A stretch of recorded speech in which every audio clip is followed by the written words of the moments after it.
Books, books. I like books. I'm gonna read them all. Hi readers, Chris here. Welcome to my channel where I review fantasy, Stephen King, all sorts of books, and today I'm going to be doing my September wrap-up and my October TBR. September was a confusing month, let's say. There was a period in the middle of the month where I kind of just lost the will to read a little bit. I don't even want to call it a reading slump because I was too busy to read. I was too busy to read, which is crazy. But I still managed to finish all of my September books because I was literally up late reading last night until the last minute. But I did finish 6 books, and I actually liked all of the books that I read. So of course that makes ranking them difficult, but let's jump in. So even though I liked all the books I read in September, I did have some issues. So my 6th favorite book of the month is going to be The Poison Season by Rutherford. Sorry, by Maya Rutherford. I don't know why I said Rudolph. Anyway, I have never read anything by this author before. This is a YA book that came in my Owl Crate book box. I found this book a little bizarre. And not because of the plot necessarily, it's just that the characters and the writing were very cutesy. The way that this is written, we have a young girl. She lives on this mysterious island that's surrounded by this poison lake. And if they don't sacrifice animals to the forest, they can't survive, and they hate outsiders, and all the outsiders have to die. But yet we have this one girl who, of course, is special, and she doesn't want to kill outsiders. So it's very cutesy, but yet they're talking about killing people. So the whole killing people thing is that's something really dark and really serious, but the writing and the characters are so cutesy. So that felt really weird to me. And this whole book pretty much revolves around a romance that our young girl on the island makes with an outsider that she's supposed to kill, but she doesn't kill him. And I don't know, I found it a little weird. I like the setting, I like the animals, I like a lot of that stuff. It just felt a little bit weird. My 5th favorite book of the month is going to be Blaze by Richard Bachman, aka Stephen King. Now, Stephen King published a bunch of stories under the Richard Bachman name. Then he took a break, and now we have this one. And this is about a guy who is a little, let's say, he's not smart. I don't want to say that he's slow or anything, because the book never defines him as having a disability. But it's clear the main character, Blaze, is not the brightest tool in the shed. And he kidnaps a child to try and get a ransom to get all this money. Because his best friend, George, who died years ago, he hears George talking to him in his brain. So clearly this guy has some mental issues going on. And I feel like this is one of those stories that it's kind of a character exploration on Blaze, because as the story goes on, as he does this kidnapping, he commits this crime, we get all of these flashbacks. We get all these flashbacks to when Blaze was younger, when he was growing up, the home he was forced to live in, how the adults in his life really failed him. And I kind of feel like we're supposed to have sympathy and empathy for Blaze because he had a tough upbringing, but I can't really say I felt that. Even though clearly he had a tough upbringing, I don't know if that means that we should feel bad that he kidnapped a baby. That still feels weird to me. So, yeah, I appreciate what the book and the story is trying to do. It just didn't necessarily work for me. I still liked it overall. I didn't hate it. I just have a lot of questions. My fourth favorite book of September is going to be A Deadly Education by Naomi Novik. This is the second Naomi Novik book I've read this year. The first one I read was Uprooted. And I'm trying to decide if I liked this one better or Uprooted better, but I'm having like a really hard time because these books are totally different, it feels like to me, or at least the stories are different. So in this one, we have a school called the Scholamance, however you pronounce it. And our main character enters the school, Galadriel, and she is like supposed to be destined to become this like dark sorceress. I kind of think of her as being like a Maleficent type character. And she enters this school, and there's this guy named Orion who's like super popular, super like hot. Everyone loves him. And he kind of like latches on to Galadriel, Elle they call her, but she doesn't really like him. And yeah, this book was really interesting. Like, on one hand, I love how dark this school is. This school for future witches and wizards.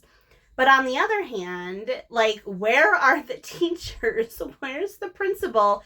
Who is in charge of this school? Because the students at this school are constantly like at the threat of like these evil spirits. They call them Mals, Maleficaria. I don't know. I'm probably not pronouncing that right. But like, who's in charge here? Like, who would send their child to this school where so many things can possibly kill them?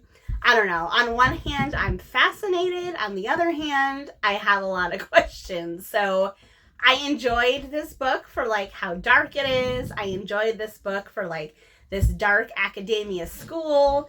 But also it's lower on my list because, again, I have a lot of questions. Where are the teachers? Where's the parents? Who's in charge? Why are they letting so many students die? I don't know. Maybe we'll find that out in the next book in this series. My third favorite book of September is going to be Vespertine by Margaret Rogerson. This is the first book I've read from this author. I definitely don't think this is going to be the last. So this book was recommended to me by Seajar. Seajar, thank you so much. You always have the most amazing recommendations, and this one is definitely no exception. And I think, I don't know, I think this might be my favorite one so far that you've recommended. I don't know, it's hard to say. But this book was right up my alley because we have this character, her name is Artemisia, and she's like this nun, but she's like a warrior nun. So she has like these powers and she fights demons, and basically her whole like religion and thing is they're supposed to help souls cross over into the afterlife, because if they don't, these souls come back as like evil spirits that like cause chaos and havoc and all this stuff. And what ends up happening is she ends up finding, quote unquote, this relic where she gets this soul inside of her, this revenant, they call it. And everyone thinks that she's been possessed by this evil spirit, by this revenant, but really the revenant is like a spirit that just happens to be residing in her. And as the story goes along and they build a relationship, they almost kind of help each other. I don't want to give away too much, but I really like this one. I love the banter between our main character and the spirit, the revenant. Like, I love their back and forth. And I feel like the revenant is almost like, I hate to say it, but it's almost like a pet at times, because the things that the revenant does, the way that it responds to certain situations is very pet-like. And I love that our main character is so like understanding of the revenant. She understands that the spirit has been like held captive for all these years. There's one scene in particular where the revenant is like lashing out and doing all these crazy things. And instead of freaking out, she's like trying to comfort it and calm it and like let it rage, basically, because she understands like what the Revenant is going through and why it's acting the way it's acting. So I really love this book. I really loved it. It's really cool. It's dark, it's sultry, like it's kind of funny at times almost. Like, I really like this one. So why is it lower on my list? I don't know. I think the only thing about this one, maybe, is that the writing does remind me a little bit of like that classic fantasy style, when I kind of prefer like a new fantasy style. I mean, but other than that, like, I really like this one. Yes, there are some others I liked more, but don't misunderstand. I really like this one. Okay, so number 1 and number 2, I had a really hard time deciding between, because I really loved both of these books. But ultimately, I had to go with my gut. So my second favorite book of September is going to be The Familiar by Leigh Bardugo. I love this book. I think it's safe to say that Leigh Bardugo is one of my favorite authors. Like, I love the Shadow and Bone trilogy, even though I do think that it's the worst of her books. I loved Nine's House. I loved Six of Crows. I loved Crooked Kingdom. And I love The Familiar. This is another adult, like, book from her. I would call this, like, adult fantasy / historical fiction, because it takes place in, like, the way past in Spain. We have a young girl. She's a kitchen scullion, so she's a servant in this household. And basically everyone, like, discovers that she has this magic power, this magic ability. So the lords and ladies of the house are like, hey, because she has this power, I can use you to advance our position. So they enter her into this contest because they hope that this will get the attention of the king and the king's, courtiers, and like all that. It's going to change their fortunes. All this stuff's going to happen. But of course, Louisa, our little scullion, once she gets in there and starts to learn like the machinations of the court, things go awry. I really love this one. I love Louisa as a character. I loved The Familiar. I won't say anything about his character. Yes, there is a he character who is the Familiar. It's not who you think it is, which was kind of surprising to me. I thought that was really cool, but I love the setting. Like, I don't think I've ever read a book set in Spain in the past like this one is. So I love the historical features. I just loved all of it so much. So why is it not number 1? I think number 1, for whatever reason, got me in the feels a little bit more than this one. So let me jump to that. My favorite book of September, which is going to be The Invisible Life of Addie LaRue. Yes, I am surprised as much as you are, but at the end of the day, I really love this book. I really love it. I know a lot of people love this book, but I've also heard some criticisms about it. And I can understand where those criticisms come from, because there were points when I was reading this one where I was like, where is this story going? I don't understand what's happening. Like, where is it going? And at the end of the day, I do think that this book is a character study. It's really a character study about our main character, Addie, or Adeline. And it really follows her journey. So Adeline, basically, a long time ago in the 1600s, she was being forced into this arranged marriage that she wanted to get out of. So she runs away from home one night. She runs off into this woods, and she begs and pleads for the gods to save her. And this one god answers her, and he is a dark god, and he offers her a choice. Yes, I can get you out of this. I can give you freedom, but if I give you this, no one's going to remember you. And of course, she agrees at the time, because she's like, I have to get out of this. But as the years go by, she starts to realize that she has this curse that, like, really impacts her. So she lives forever, but no one remembers her name. If she goes to bed with someone, they wake up the next morning, they don't remember her. So it's like this really crazy curse. And like I said, in the beginning of the book, I was like, where is this going? because we follow her life throughout this like 300-year period. And at times I'm like, why should I care about this? But I think by the time you get to the end, I think it makes sense. This book did not end how I thought it was going to end. And for that reason, that's why this one is number one. Because it's very rare for a book to surprise me. And this book surprised me. The ending of this book surprised me. And for that alone, that is why it's number one. So that is everything I read in September. So now it's time to move on to my October TBR, which I am super excited about because it is October, it's Halloween, it's spooky season. And I know that one of my good friends here on YouTube, Nicole's Bookish Nook, she is doing a readathon, the Spooky Skeleton Readathon. And while I don't have a book for every single prompt, I do have some books. So I'm like casually participating in her readathon. But if you are interested in participating, I will link her channel down below so that you can check out all the prompts should you choose. So my first book for October actually satisfies 2 prompts of the readathon. And one is a book that features ghosts or ghouls. Number 2 is a book with a black cover. So that is going to be Gideon the Ninth. I have been wanting to read this book for a while. And most recently, I heard Kirsten over at Reading Nymph. She read this book earlier this year. And hearing her talk about it convinced me that it was finally time to pick this up. It is a sci-fi fantasy / horror type book about necromancers and lesbians. That's all I know about it, but I am super excited to dive into this one.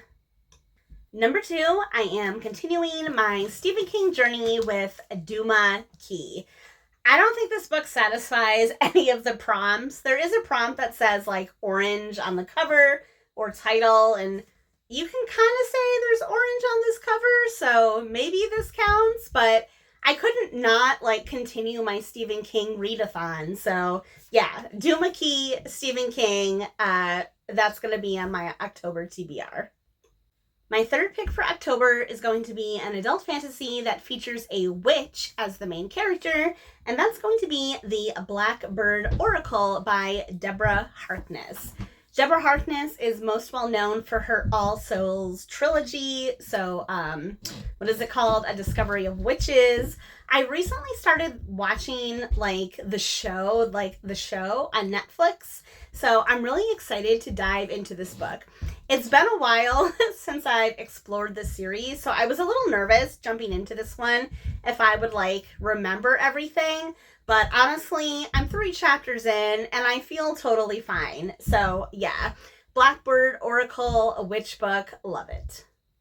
For my 4th book, I have a rando pick, and this is going to be a new author for me and a new genre, horror, and that's going to be my best friend's Exorcism by Grady Hendrix. I have been waiting to read this book all year. The most recent person I saw read this book was E.D. Lewis. So E.D., I know I said I had this book and I was going to be reading it. Now is the time. I'm finally reading it. I'm so excited because it's the perfect time of year for reading a super spooky, scary story. Next up, I have my YA pick of the month, and that is going to be King of Scars by Leigh Bardugo. Yeah, I've pretty much decided that Leigh Bardugo is one of my new favorite authors. Like I mentioned earlier, I loved Six of Crows, Ninth House, The Familiar. I'm really excited to jump back into the Grishaverse. I haven't really heard too many people review this book specifically, but I've had it for a few years now. I want to read it and get it off my list. So yeah, I guess, does this kind of count as orange? Maybe. I mean, it's technically gold, but we can say that it counts as orange for the purposes of the readathon. And finally, last but not least, we have our book box book, which is going to be A Sorceress Comes to Call by T. Kingfisher. T. Kingfisher is another author who I recently discovered this year. I read Nettle and Bone. I read The Twisted One. So this is going to be the third book from her. If I like this one, that may cement her as a favorite author of mine. So I'm really excited about this one. It came with these beautiful stenciled edges, which I am absolutely obsessed with. And of course, the inside cover is beautiful. The hardcover is beautiful. And the reverse dust jacket is beautiful. This whole book is beautiful. And I don't know anything about it. I haven't really looked it up, but I'm assuming that we have another case where the main character may or may not be a witch. So again, this could kind of fit with the scary skeleton prompt. I'm saying it does. Someone can correct me in the comments if you think I'm wrong. So there you have it. That's everything I read in September, everything I'm going to read in October, and for the Spooky Scary Skeletons or readathon. So now I want to know from you, what was your favorite book in September? What are you reading in October? Let me know all your thoughts in the comment section below. And as always, if you like this video, please give it a thumbs up. If you're not already, please subscribe to my channel for more bookish stuff coming your way soon. All right, everyone, happy reading.